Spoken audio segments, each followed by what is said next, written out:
ချင်းမစိုးဘူးအငံမစိုးဘူးအချုံမောရတာလွန်ကဲမနေဘူး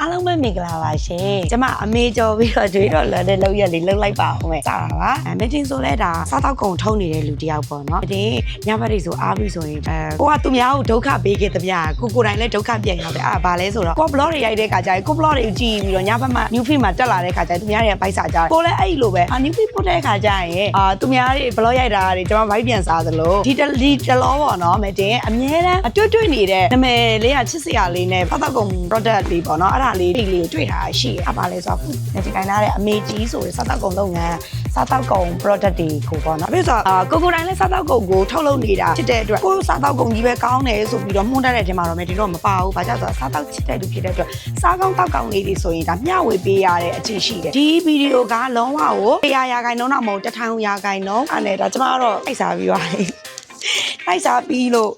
စားကောင်းလို့ဒါဟိုပြန်ပြီးတော့ဟိုနင်းလောက်တာပေါ့နော်ဒါဆိုရင်အများကြီးပဲဒီကဆိုရင်ဒါ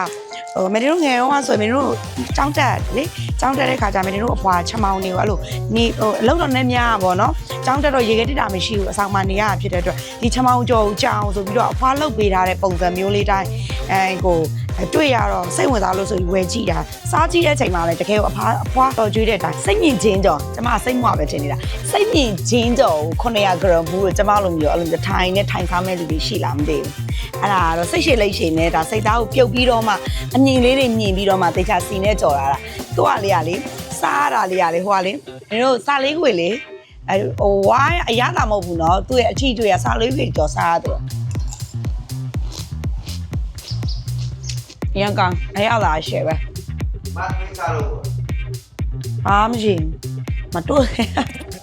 ဒီနေ့ဒီဝယ်ခဲ့နနမင်းရှိတယ်ကလအော်ဒီကြိုက်တော့မယ်ပြီးတော့ဒီမှာတရသီးနှလုံးပဲသီးဒီမှာဟိုရက်ကကျမပြောအမေကြီးကငတလဲတို့ကြော်ရယ်င6000ကြော်ရယ်အနည်းကဟင်းကြံရှိတယ်တီးစုံကလာရင်အားနဲ့ဆွဲမယ်ဒီမှာရဲ့ဒီမှာကလအော်ဒီပြည့်နေနေရ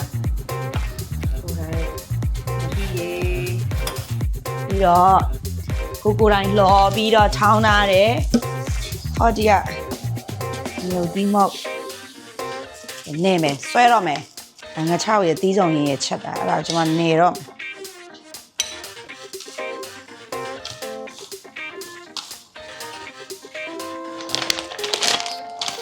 တထုပ်220 gram ပါတယ်ဒါငါတလဲတို့ကြော်တလဲတို့ကြော်ချက်တုံးပြူလေးကဘေးရထားတာပေးသေးတယ်ညိုင်းညက်နေဘိုက်စာတိုင်းကျမတို့ဘိုက်စာတက်တဲ့လူဆိုရင်အဲ့ဒါအမေကြီးကဒီမှာလိုအိမ်ဟင်းလေးတွေမစားလို့ရတယ်ကျမတော့ဆွဲတော့မယ်မနေ့ကအိမ်မှာဟိုဟာချက်တယ်လေငချောင်းနဲ့သီးစုံရင်ပဲသီးရုံးတွေဒီအာလူမုံလာဦးအဲ့ဒါကိုချင်းမကြီးနဲ့ငချောင်းနဲ့ရောချက်တယ်ဒါအိုးရင်းနဲ့ချက်တော့ငဟင်းပို့တော့နှွေးထားပြီးတော့အတော်ပဲဖြစ်ပါလေချင်းရုံငပိနေနေတာဟိုင6000ကျော်လေးနဲ့မေကြီးကင6000ကျော်လေးမိုက်တယ်သိလားမွားနာပဲကျောင်းညီကျော်တော့ကျောင်းသူကျော်ပြီးတော့သူကကိုတိုင်းကျော်တယ်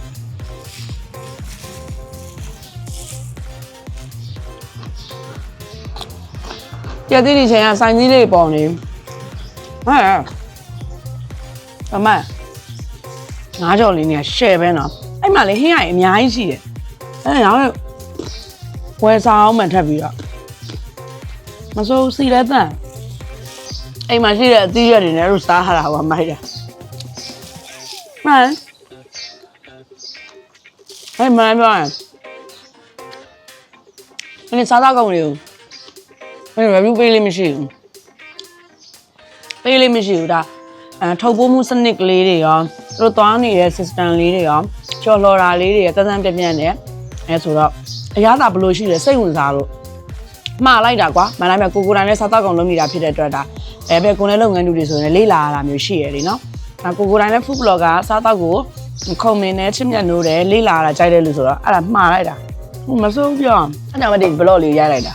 ဘာမှမတင်ရဲ့ blog လေးဒါရှောက်ကြည့်လိုက်မတင်စားတော့ကောင်တွေရောတိတ်ပြီးဟိုနေမပေးဘူးပေါ့နော်နေကြီးဆိုတဲ့နာမည်လေးကကိုနဲ့ရေစက်ပါတယ်ထင်တယ် review ပေးခြင်းစိတ်တွေအရင်ပေါက်သွားอืม